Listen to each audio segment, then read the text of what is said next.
ಗುಡಿಯ ದೇವಿ ನೀನು, ಈ ತನುವ ಪ್ರಾಣ ನೀನು.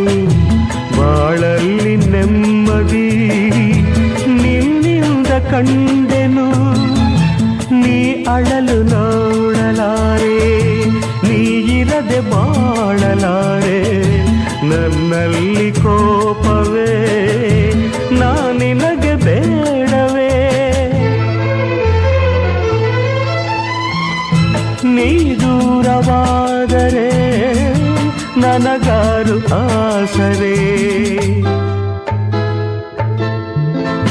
ನೆರಳನ್ನು ಕಾಣದ ಲತೆಯಂತೆ, ಬಿಸಿಲಿಗೆ ಬಾಡಿದ ಹೂವಂತೆ, ಸೋತಿದೆ ಈ ಮೊಗವೇಕೆ, ಏನು ನಿನ್ನ ಚಿಂತೆ, ಹೇಳೆ ನನ್ನ ಕಾಂತೆ, ಏನು ನಿನ್ನ